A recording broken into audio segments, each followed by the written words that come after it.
Dionysus explained. The god of wine, ecstasy, and ritual madness. In the grand sun-drenched marble theater of the human imagination, two great forces hold the stage. On one side stands order. It is the sculptor's chisel, carving reason from the raw block of existence. It is the architect's blueprint, raising columns of law and logic against the sky.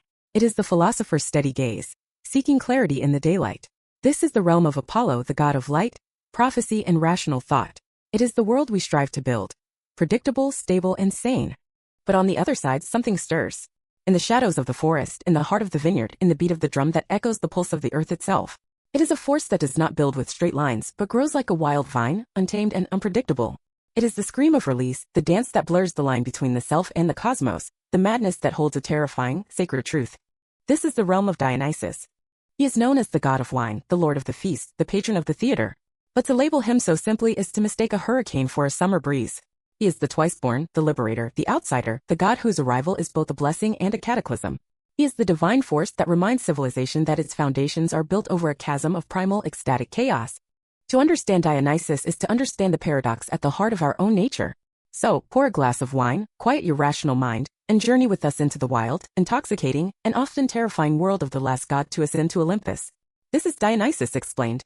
The grand tapestry of Greek myth is woven with threads of divine passion and mortal tragedy. Its stories often begin on the sunlit peaks of Olympus, amidst the quarrels and decrees of immortal beings. But the story of Dionysus, the last great god to enter the pantheon, does not begin in celestial serenity. It begins in the mortal world, in a palace of stone and secrets, ignited by a forbidden love that would set the heavens and the earth ablaze. Our journey takes us to Thebes, a city born from dragon's teeth, ruled by the aging king Cadmus. Among the city's royalty was his daughter, Semele, a princess whose beauty was not merely a thing of earthly admiration, it was a beacon, a human flame so bright that it pierced the veil between worlds and drew the gaze of the highest god of all, Zeus, the king of Olympus, lord of the sky. He did not come to her as a god. He did not descend in a chariot of lightning or in the form of a great eagle. Such overt displays of power were for conquest, not for seduction. To win the heart of the Theban princess, Zeus cloaked his divinity. He shrouded his cosmic power and came to her in the guise of a mortal man, a stranger, perhaps of noble bearing and captivating words.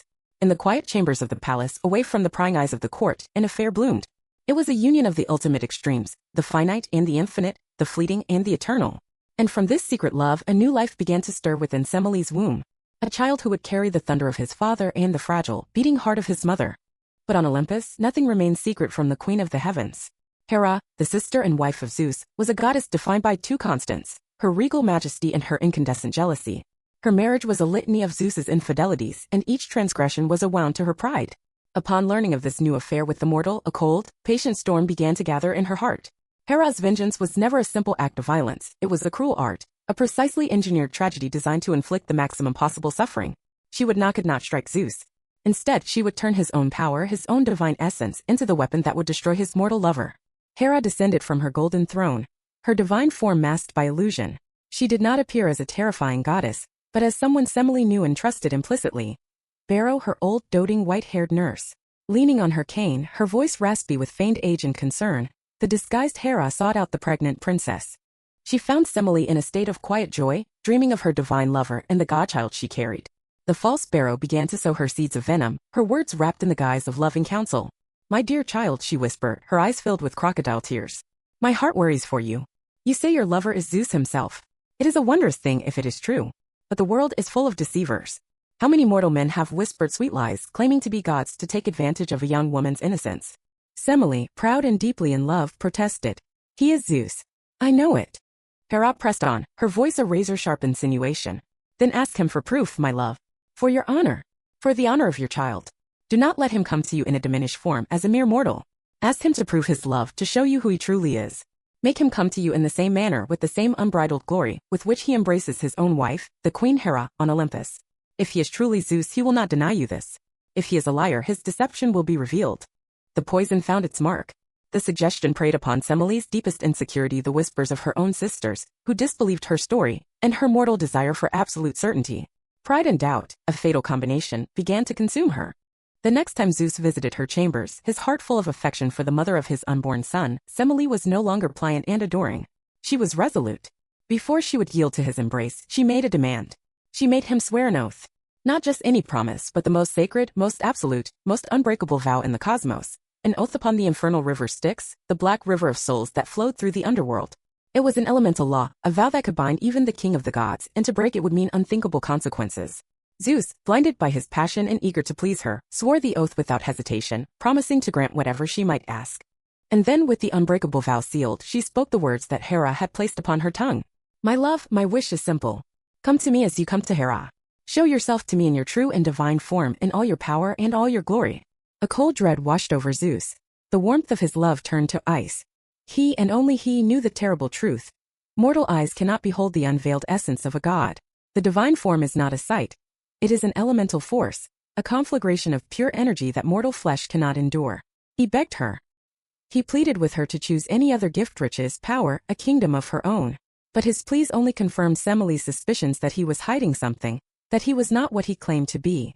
Her pride was now unmovable. You swore the oath, she insisted. His heart broken, bound by the chains of his own vow, Zeus had no choice. He retreated to Olympus and prepared for his fatal return. He came back to her chamber not as a lover but as a storm. The very air began to hum, to crackle with ozone. The light in the room dimmed, not into darkness, but into the prelude of an impossible dawn. And then he appeared. First came the low rumble, the voice of the thunder god, shaking the palace to its foundations. Then came the light. He was no longer a form, but a living, breathing maelstrom of lightning, a being of pure, incandescent energy. For one brief, terrifying, and ecstatic moment, Semele saw him. She saw the truth. She beheld the raw, untamed glory of her lover, the living heart of a star made manifest in her small room. And the truth obliterated her. She was consumed in a flash of divine fire, incinerated by a glory she was never meant to witness, a love too powerful to survive. Her body was turned to ash, a tragic monument to a consummated vow. But the story does not end in this smoldering ruin. As the flames died down, Zeus in his grief saw a flicker of life amidst the destruction. The unborn child. His son. A fetus of 6 months, part mortal, part god, and miraculously unharmed. In an act of impossible, desperate love and cosmic surgery, Zeus reached into the pyre of his own making. He snatched the infant from the ashes of his mother's womb. To shield him from Hera's ever-watchful gaze and to bring him to term, he performed an act of unthinkable strangeness. He sliced open his own thigh, placed the embryonic child within, and sutured the flesh closed over him. The king of the gods became a surrogate mother.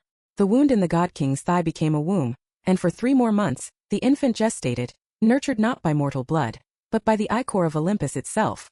When the time was complete, Zeus unstitched the wound, and from his own body, the child was born a second time. This is the tumultuous genesis of Dionysus. He is forever the Dithyrambos twice-born. His very existence is a paradox. Born first from a mortal woman who was destroyed by divinity, he is forever tied to the earth, to humanity, to suffering, and to death. Born second from a male god, he is undeniably divine, yet he is not truly of Olympus. He is a god of the threshold, a being of 2 worlds, whose legitimacy will forever be questioned. His birth is both a trauma and a triumph, a testament to life's ferocious will to erupt from the ashes of death. It is this dual nature, forged in fire and divine flesh, that would make him the most perplexing, dangerous, and liberating of all the gods. A god was born but not yet safe. The infant Dionysus, twice born from fire and flesh, was a living paradox and a living reminder of Zeus's transgression. The ashes of his mother's palace had barely cooled before the vengeful gaze of Hera, queen of heaven, began to scan the earth for him. Her fury, unslaked by Semele's death, now had a singular focus, the child. For Hera, he was not a god to be welcomed, but an abomination to be erased. Zeus knew his son could not survive on Olympus under the constant, malevolent watch of his wife. A new refuge was needed, a secret cradle in the mortal world. He summoned his swiftest and most cunning son, Hermes, the messenger god with winged sandals. Into his charge, Zeus placed the infant Dionysus, a fragile bundle of divine potential. Hermes' task was to spirit the child away to a place of safety, to entrust him to the care of mortals who might shield him. Their destination was the court of King Athamas of Orchomenus, a man married to Ino, who was none other than Semele's own sister. It was a desperate gamble, hiding the child with the very family Hera had already scorned. To aid the deception, Zeus laid upon them a strange and perilous command. You will raise this child not as a boy, but as a girl. Clothe him in linen dresses, let his hair grow long. Confuse the scent, confound the senses. Perhaps in this disguise he may escape my queen's notice. And so for a brief time a fragile peace reigned. In the halls of King Athamas, the young god Dionysus was raised amongst the princesses, his divine nature hidden beneath a veil of feminine attire. He was loved, he was cared for. But how does one hide a god from a goddess whose very essence is watchfulness? The ruse was too thin a veil against a jealousy that could pierce stone and shadow. Hera discovered the deception, and her retribution was swift, subtle, and utterly devastating. She did not descend with a lightning bolt, for that was her husband's tool. Instead, she sent a far more insidious weapon, madness. She breathed a psychic pestilence into the minds of Ino and Athamas. The world warped before their eyes. Reality frayed, and the clear light of reason was replaced by the flickering, treacherous shadows of delusion. King Athamas, looking upon his own son and heir, Lurchus, no longer saw a child. Through the poison lens of Hera's curse, he saw a magnificent stag, a prize to be hunted. Seizing his bow, he pursued his own flesh and blood through the palace corridors, a mad hunter chasing a phantom, and with a single arrow, he struck his son down. Meanwhile, Ino, clutching their other son, Melicertes, was gripped by a different terror. In her deranged state, she saw the boiling sea as a place of refuge, a final frantic escape from the horror her life had become. She fled the palace, a screaming mother clinging to her child, and flung herself from the high cliffs into the churning Aegean below. The gods, in a final act of pity, would later transform her into the sea goddess Leucothea, and her son into Palemon, patrons of sailors in distress. But on that day she was simply a mother consumed by divine wrath. Once more Dionysus was a fugitive, an orphan of a tragedy he had inadvertently caused. But Zeus was watching. Before Hera's curse could find the boy, the king of the gods intervened again.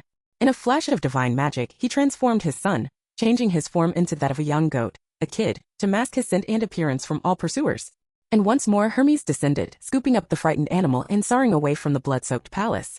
This time Hermes flew beyond the reach of mortal kingdoms, to a place that existed more in myth than on any map. The legendary Mount Nysa. The exact location of Nysa was a mystery. Some said it was in Anatolia, others in Libya, or even India. It was a place of primordial wilderness, a sanctuary untouched by the politics of men and gods. There Hermes entrusted the young god-goat to the mountain's immortal guardians, the Hyades, the gentle nymphs of the rain. In the lush, untamed groves of Nysa, Dionysus finally found a true home. Raised by these elemental spirits, he shed his goat form and grew into a beautiful, wild youth. His companions were not courtiers, but the satyrs and sprites of the forest. His playground was not a manicured garden, but the ancient woods themselves. He learned the secrets of the whispering streams and the language of the rustling leaves. The scent of damp earth and wild blossoms was his inheritance. It was in this cradle of nature, this perfect, verdant exile, that he would make the discovery that would define him forever. Wandering one day, he came across a strange, clinging vine he had never seen before, heavy with clusters of dark, swollen fruit that shone like purple jewels in the sun. It was the wild grapevine Vitis vinifera. Driven by a divine curiosity, he gathered the grapes, crushed them with his hands, and left the pulp and juice in a simple vessel. In time, a secret alchemy of the earth and the air took place. The sugars fermented, transforming the simple juice into a potent, aromatic, and entirely new substance, wine.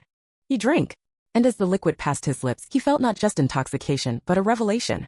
The rigid boundaries of his own consciousness began to soften.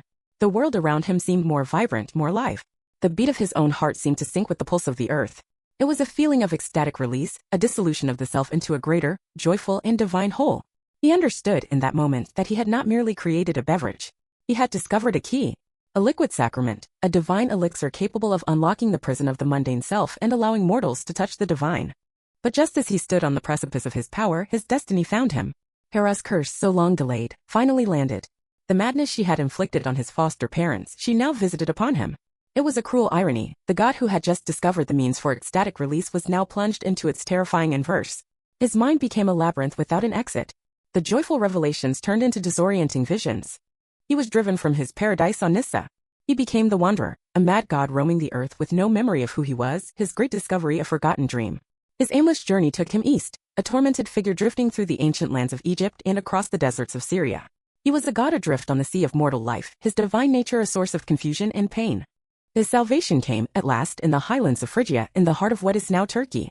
There he stumbled into the domain of a goddess far older than the Olympians, Cybele, the great mother of the mountains, whom the Greeks also identified with their own Titan mother goddess, Rhea his own grandmother.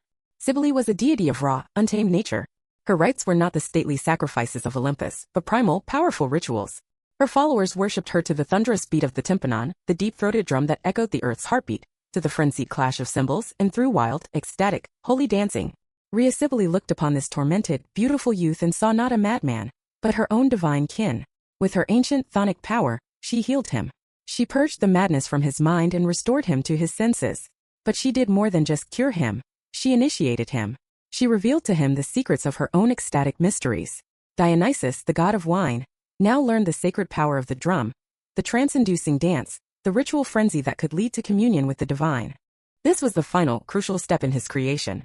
He fused his own discovery, the internal, chemical release of wine, with her ancient wisdom, the external, rhythmic release of music and dance.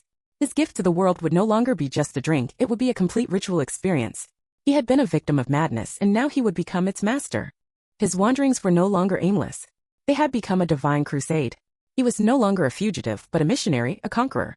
He traveled onwards, through Phrygia, across Asia, some say as far as the river Indus in India. But he did not conquer with armies and swords. He conquered with the vine and the dance. He taught humanity the cultivation of the grape, the miracle of fermentation, and the sacred rites through which they could find enthusiasm's state of being filled with the god. To those who welcomed him, he brought joy, liberation, and a harvest of plenty. To those who scorned him and denied his power, he brought a taste of the very madness he had overcome. His long journey back west, back towards Greece, back towards his birthplace of Thebes, was now set. A divine reckoning was coming. A god does not travel alone. While the great Olympians might be attended by celestial bodyguards or serene personifications of victory and grace, the procession of Dionysus was something else entirely. It was not a parade, it was a whirlwind. It was a living, breathing, primal force of nature given human and in human form. This sacred, ecstatic entourage was known as the Dionysus, and to witness its arrival was to witness the glorious and terrifying heart of the god himself, made manifest in his followers. At the core of this tempestuous cavalcade were two distinct, yet complementary, groups of beings, both lost to the god's intoxicating power, the Maenads and the Satyrs. To understand the Maenads is to stare directly into the beautiful, terrifying face of divine madness. Their very name in Greek, Maenads, means the raving ones, and it is a title they earned. These were his mortal female followers. They were not priestesses in the traditional sense, serving in quiet temples. They were women who had answered a call from deep within their own souls, a call to abandon the ordered, patriarchal world of the Greek polis. They left their homes, their children, their weaving looms which symbolized female domesticity and restraint, and followed the sound of a distant drum into the untamed wilderness of the mountains. Imagine them, as the ancient Greeks did, a whirlwind of unleashed feminine power on the slopes of Mount Cithaeron or Mount Parnassus. They are clad not in the fine linens of the city, but in the dappled fawn skins, the nebris, a garment that proclaims their kinship with the wild beasts. Their hair, which a respectable Greek woman would keep bound and controlled, is unbound, flowing free, tangled with leaves and crowned with wreaths of the god's sacred plants. The dark, clinging ivy, or, more menacingly, with living snakes coiled around their brows, hissing symbols of ancient, chthonic power. In their hands they carry the iconic emblem of their cult, the thyrsus.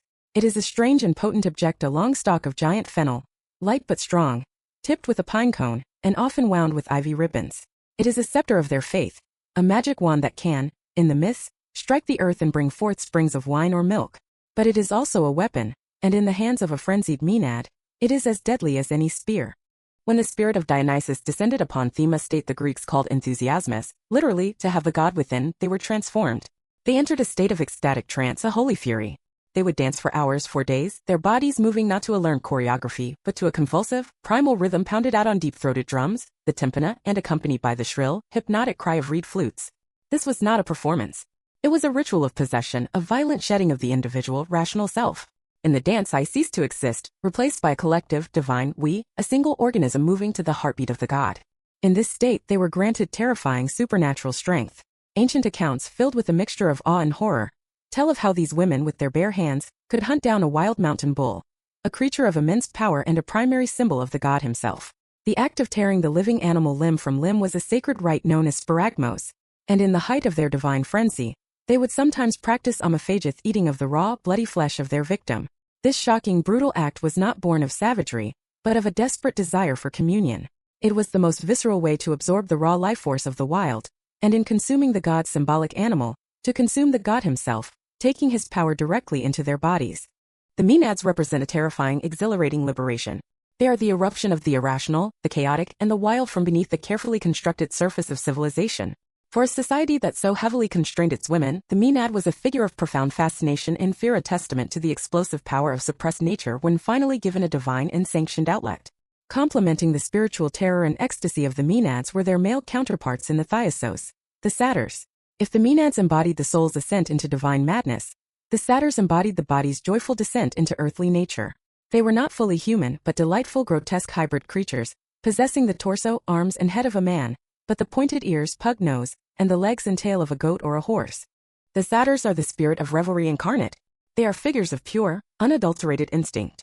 They are lewd, mischievous, cowardly, and perpetually driven by the three great desires of their existence: wine, dance, and sexual pleasure. They are often depicted with a wineskin slung over their shoulder, chasing laughing nymphs through the woods, playing their pipes with joyful, drunken abandon, and are almost always in a state of comical excitement. They represent humanity's base, animal nature, not as something to be ashamed of and repressed, but as something to be celebrated. They are the freedom from shame, the laughter in the Dionysian rites, the unapologetic celebration of the body and all its appetites. Leading this boisterous, chaotic crew of revelers was a figure of profound and startling paradox, Silenus. Often depicted as the oldest of the satyrs, he was Dionysus's tutor and foster father. Outwardly, he is a comical figure, immensely fat, bald, and so perpetually drunk that he can barely stand, often shown slumped over the back of a donkey, supported by other satyrs. He is the very picture of drunken, foolish old age. Yet this comical exterior concealed a deep and unsettling wisdom. The famous story of King Midas reveals this hidden depth. Midas, desiring to learn the secrets of the world, contrived to capture Silenus. He did so by lacing a spring from which he knew Silenus would drink with wine. When the old satyr drank his fill and fell into a deep, drunken slumber, Midas's men seized him. Brought before the king, Silenus was asked the ultimate question: what is the very best thing for mankind? The drunken old creature was silent at first, laughing, as if the question was absurd. But when Midas pressed him, forcing an answer, Silenus's demeanor changed. The foolish smile vanished, and from the lips of this inebriated fool came a stream of chilling, terrifying wisdom. "O ephemeral seed of a harsh demon and wretched chance," he said, "why do you compel me to tell you what it would be most expedient for you not to hear? The very best thing is utterly beyond your reach. Not to be born, not to be nothing. But the second best thing for you is to die soon." This is the hidden, sobering truth at the heart of the Dionysian experience. It reveals that the ecstatic joy, the wine, the dance, the laughter of the satyrsate is all a beautiful, necessary distraction from the fundamental tragedy and suffering of the human condition. The god's gift of ecstasy is not a denial of this pain, but a potent, if temporary, medicine for it. Together, then, the Maenads, the satyrs, and Silenus form the complete, paradoxical picture of Dionysus's domain. It is a world where spiritual frenzy and earthly lust dance side by side, where terrifying madness is the gateway to divine communion, and where the most profound wisdom is found on the lips of a fool. It is this wild, fearsome, and joyful procession that marched from the east, a force of nature intent on reclaiming its divine birthright. And the first city that would stand in judgment before this untamed power, and be judged by it, was the god's own birthplace, the city of Thebes. Of all the tales of divine retribution that echo from the ancient world, few possess the raw psychological horror, the philosophical depth, and the sheer theatrical brilliance of Dionysus's return to Thebes. This was not merely a homecoming, it was a reckoning. It is a story immortalized for all time by the master playwright Euripides in his final, terrifying masterpiece, the Bacchae. It is the ultimate confrontation between the fragile citadel of human reason and the boundless, untamable power of a god. Dionysus, no longer a wandering youth but a deity in full command of his powers, arrives at the seven gates of his birth city. He does not come as his father Zeus might have, riding a storm cloud, his arrival announced by a crash of thunder. His approach is infinitely more subtle and therefore infinitely more dangerous. He comes in the guise of a mortal man, the charismatic, smiling priest of his own burgeoning cult, supposedly from the eastern lands of Lydia. His appearance is deliberately unsettling, a walking paradox. He is beautiful with long fragrant locks of blonde hair, and a face that seems to hover between the masculine and the feminine. He is unervingly serene, his eyes holding a calm that is more menacing than any open threat. His divine mission is twofold. First, to plant the seed of his rights in the soil of his own homeland, to see the ivy and the vine overtake the stone walls of Thebes. Second, and far more personal, he has come to vindicate the memory of his mortal mother, Semele. For years her own family, her sisters, Autono and Agave, perpetuated a slanderous lie. They whispered in the courts and in the marketplace that Semele was no lover of Zeus. They claimed she had taken a mortal lover, invented the tale of the god to hide her shame, and that her death by lightning was not a tragic accident, but Zeus's righteous punishment for her blasphemous lie. For Dionysus, this is an attack on the very core of his existence. To deny his mother's honor is to deny his own divinity, and a god cannot suffer his divinity to be denied. Thebes at this moment is ruled by a new king, the grandson of Cadmus, Pentheus. His name, prophetically, means man of sorrows, but he knows nothing of sorrow. He knows only of order. Pentheus is the embodiment of the new rational man. He is young, rigid, austere, and fiercely patriarchal. A military mind, he sees the world as a battlefield to be controlled, a set of problems to be solved with discipline and force. To him, this new cult that is sweeping through his city like a fever is an existential threat. He hears that the women of Thebes, by his own mother, Agave, and his aunt have abandoned their duties and fled to the slopes of Mount Cithaeron. He pictures them there, engaged in what he can only imagine as drunken, licentious orgies under the cover of darkness. This foreign priest, this effeminate charlatan, is a cancer on the body politic, and Pentheus, the city's physician, vows to cut it out. Here, the true nature of the conflict is laid bare. It is not merely man versus God. It is order versus chaos, the walled city versus the wild mountain, the rigid mind versus the ecstatic soul. It is Pentheus versus Dionysus. Two respected elders of the city attempt to bridge this chasm. One is Pentheus' own grandfather, Cadmus, the city's weary founder. The other is Tiresias, the ancient, blind prophet, whose sightless eyes perceive the deeper truths that the sighted king cannot see. In a scene both comical and profound, these two old men have donned the sacred fawn skins and crowned their white hair with wreaths of ivy. They are preparing to join the dance on the mountain. They understand a fundamental truth: it is far wiser and safer to welcome a new divine force than to arrogantly resist it. Do not mistake your brute force for wisdom, Tiresias pleads with Pentheus. Welcome this god into our city. For where he comes, he brings the gift of wine that ends our grief and the promise of prophecy in his holy madness. But Pentheus is disgusted. He scoffs at their appearance, mocking their age and what he sees as their senile foolishness. He threatens to demolish Tiresias' sanctuary and orders his guards to hunt down and arrest the mysterious foreign priest. His hubris, that fatal, arrogant pride, is absolute.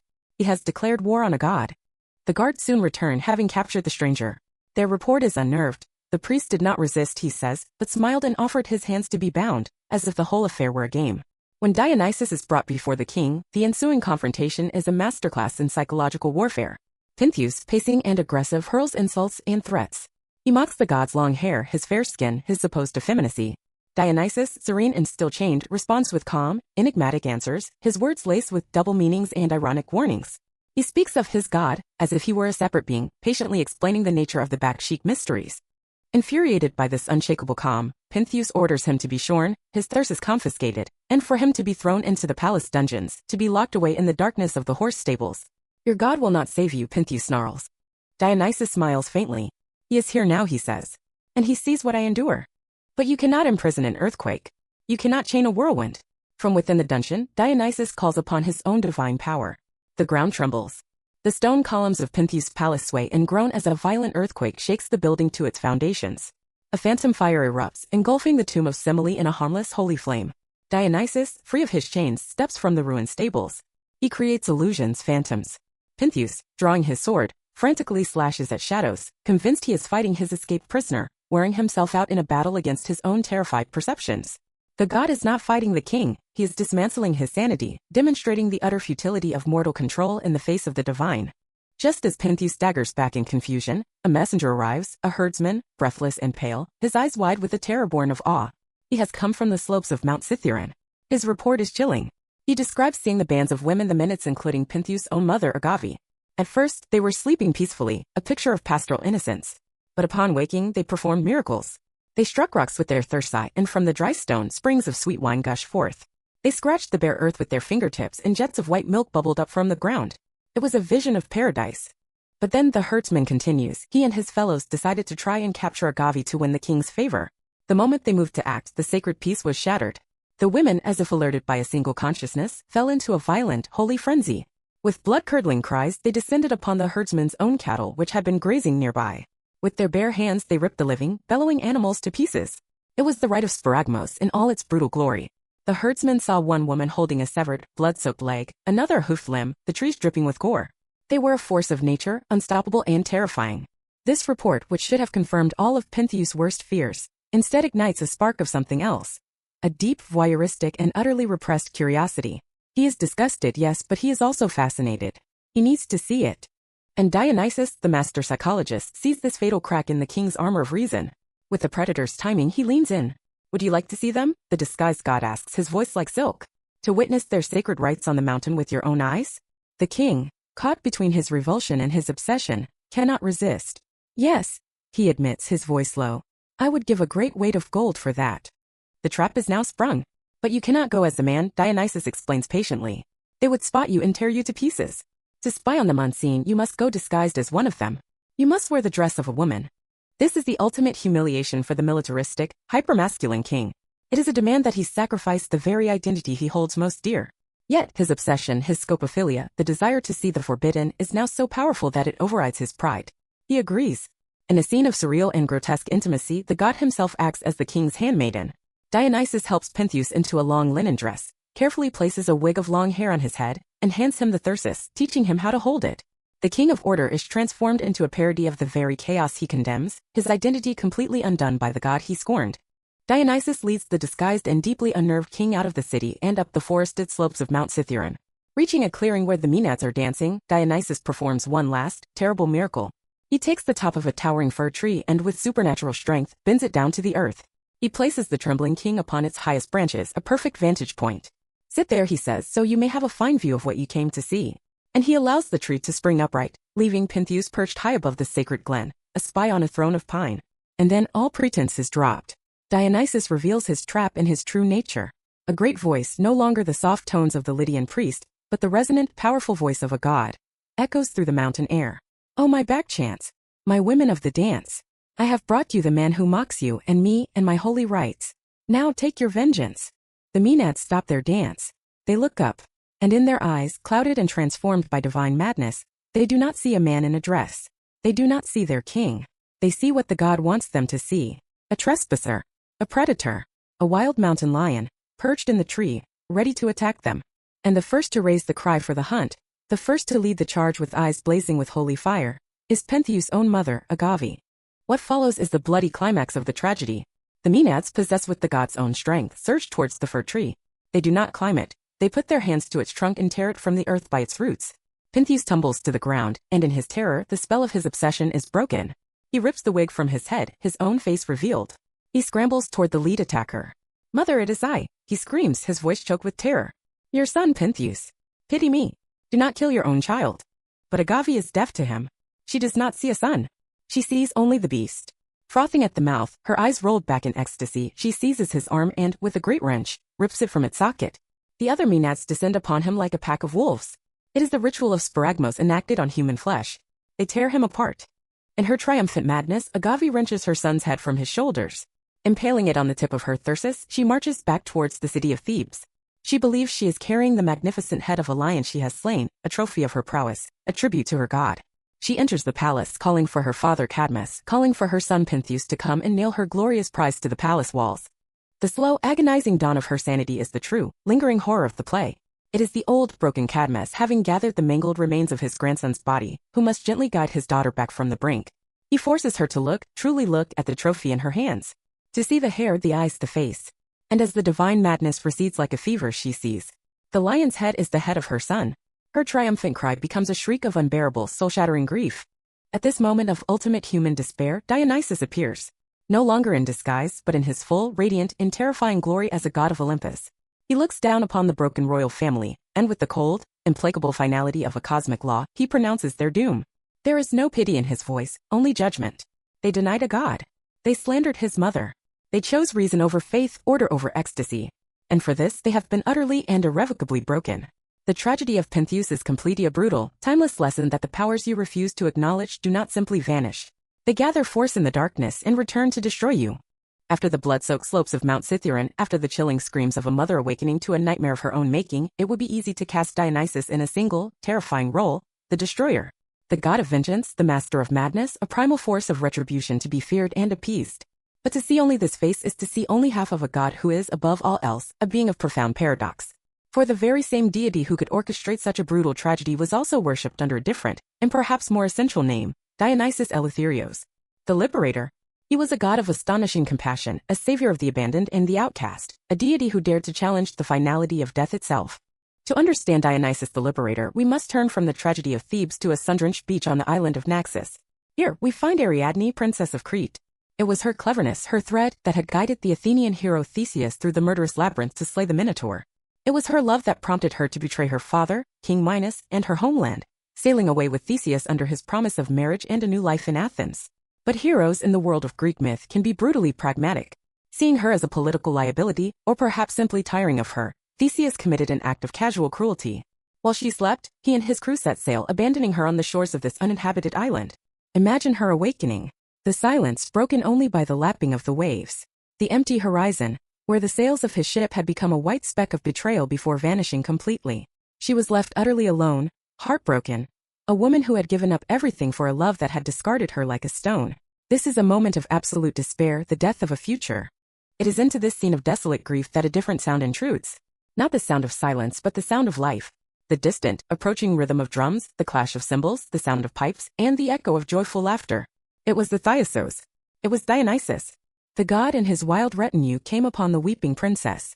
A mortal hero had seen her as a temporary convenience, a problem to be disposed of. The god, however, saw something more. He looked upon her grief not with pity, but with recognition. In her, the outcast, the forsaken, the one left behind by the cold logic of heroes and kings, he saw a kindred spirit. He approached her, not as a conqueror but as a comforter. He did not offer her passage back to a world that had rejected her. He offered her a place in his. Dionysus, the god of the margins, took the abandoned princess as his divine consort, his immortal wife. And as a wedding gift, a testament to her eternal worth, he took the beautiful crown she wore, the corona borealis, and cast it into the night sky. There its jewels transformed into glittering stars, forming a new constellation, an everlasting monument to her beauty, a promise that even the deepest despair can be transformed into celestial glory. The story of Ariadne reveals the compassionate core of the Dionysian mystery. It is a promise of salvation, not just for the soul in a spiritual sense, but for the life abandoned. He is the god who finds value where others see none, who offers a divine embrace to those left broken on the shore. His is a cult of radical acceptance. This profound compassion extended even beyond the living. His very identity was tied to the mother he had never known, the woman consumed by divine fire. For Dionysus, the story of Semele did not end with her ashes. Driven by a loyalty that transcended the very boundary between worlds, he resolved to complete the act of redemption. He undertook one of the most perilous journeys in all of mythology, a catabasis, a descent into the underworld. He braved the cold, shadowy gates of the house of Hades. He navigated the realm of shades, a place from which few, god or mortal, ever returned. He stood before Hades, the grim lord of the dead, and Persephone, his queen. He came not as a conqueror like Heracles seeking to subdue the beasts of hell. He came as the son on a mission of filial piety. He had come to reclaim a soul. The myths tell us he successfully negotiated for the release of his mother's spirit, perhaps by offering the gift of his sacred myrtle plant, a symbol of life in the land of the dead. He then led her spirit up from the darkness, out of the clutches of oblivion, and back into the light of the living world. But he did not merely restore her to a ghostly existence. He brought her to the heights of Mount Olympus itself. There, before the assembled pantheon, she was not just reinstated, she was deified. She shed her mortal name and was given a new one, the raging queen, and granted a place among the immortals. This act is the ultimate expression of the Dionysian principle. The god of the life cycle of eternal return in rebirth literally enacts his core promise.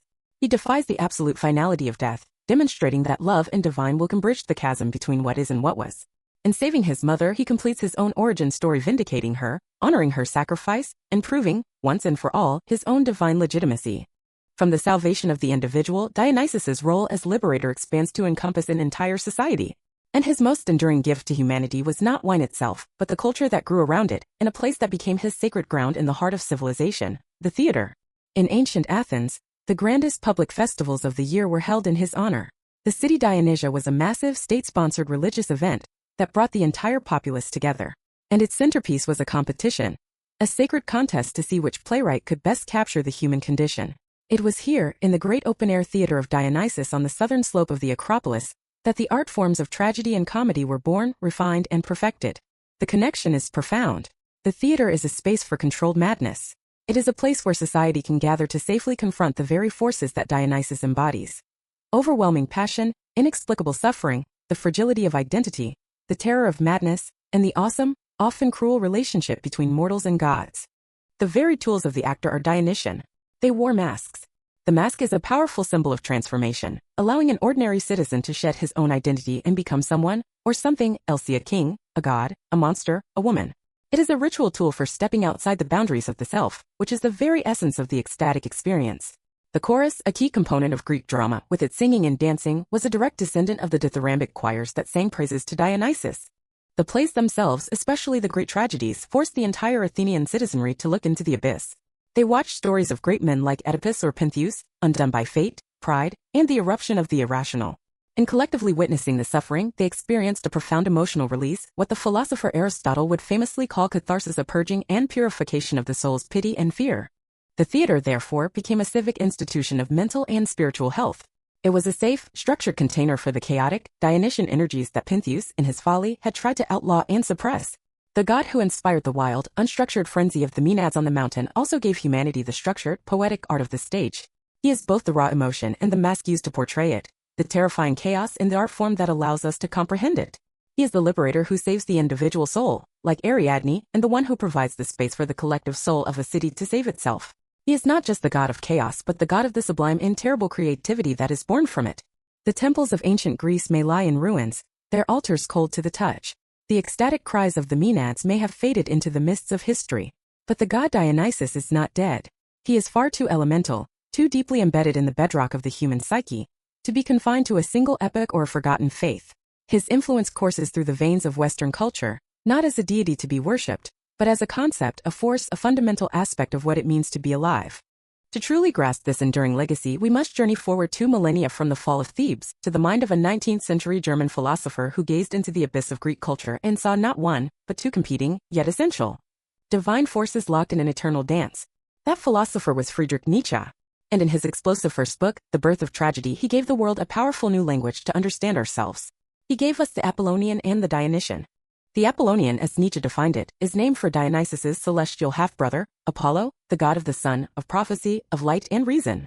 It is the principle of order, harmony, and rational thought. It is the world of the dream, a world of clear forms, beautiful illusions, and logical boundaries.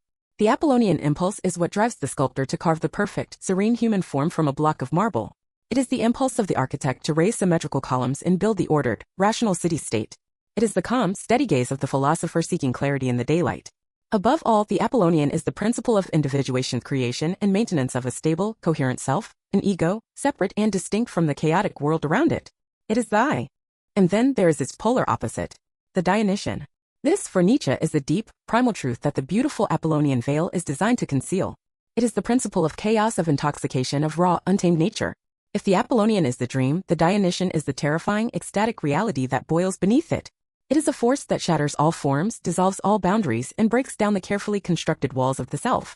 Through the intoxicating power of wine, through the hypnotic, pounding rhythm of music, through the wild abandon of the dance, the Dionysian impulse overwhelms the individual. The I dissolves. The self is no longer a separate entity, but merges with a primal, collective unity, a throbbing, eternal life force that encompasses all of creation, with all its ecstatic joy and all its horrific suffering.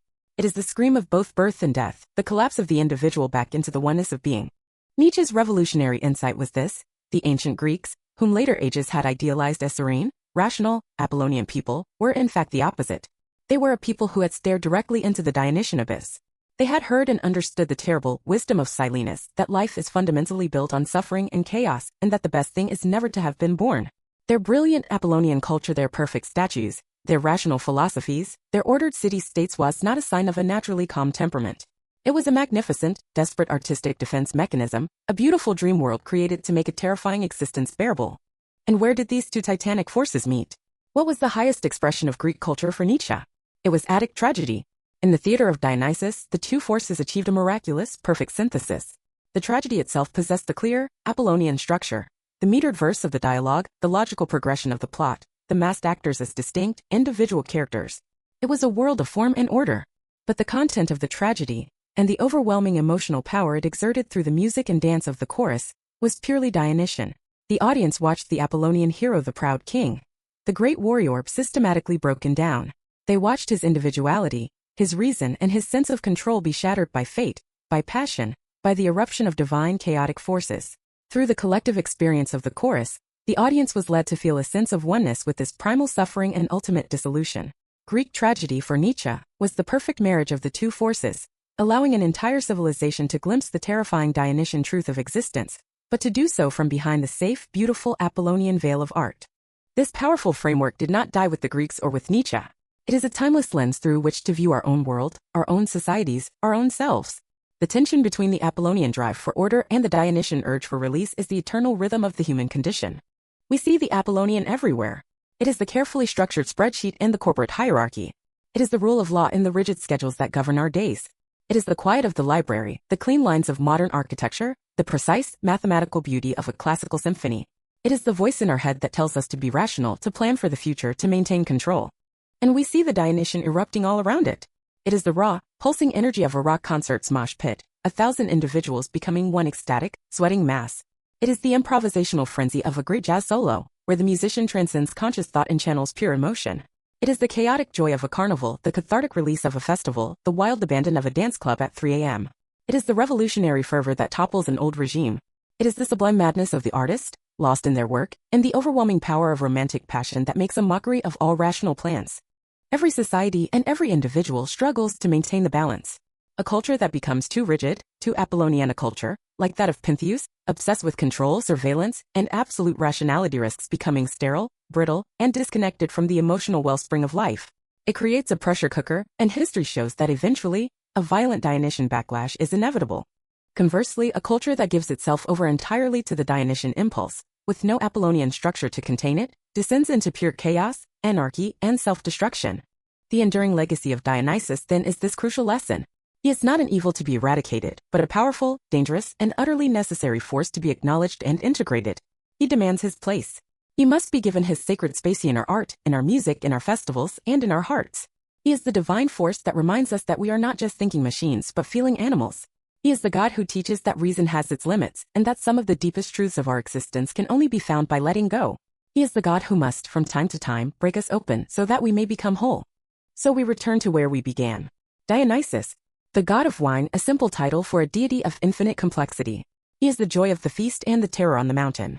He is the god of life, growth, and rebirth, yet his path is littered with madness and death. He is the savior of the outcast and the destroyer of the proud. He is the spirit of the theater, the mask of transformation, and the raw, unmasked face of primal human emotion. He is the eternal outsider who demands to be let in, not just into the city of Thebes, but into the fortified city of the self. He represents everything that is wild, irrational, and untamable within us and within the cosmos. To welcome him is to risk losing control. But to deny him, as King Pentheus learned with such finality, is to risk losing our very soul. He is the God who reminds us that to be fully human is to embrace the whole spectrum of experience, the serene light of Apollo, and the intoxicating, dangerous, and beautiful darkness of Dionysus. If you found this journey into the heart of ritual madness and ecstasy enlightening, please consider supporting our channel. Like this video and subscribe for more deep dives into the myths and figures that shaped our world. And be sure to click the notification bell so you won't miss our next exploration. We'd love to hear your thoughts. What aspect of Dionysus do you find most compelling? The liberator? The destroyer? The patron of the arts? Let us know in the comments below. And tell us which god, myth, or ancient mystery you would like us to explain next. Thank you for watching, and may you find the right balance between the rational and the divine in your own life.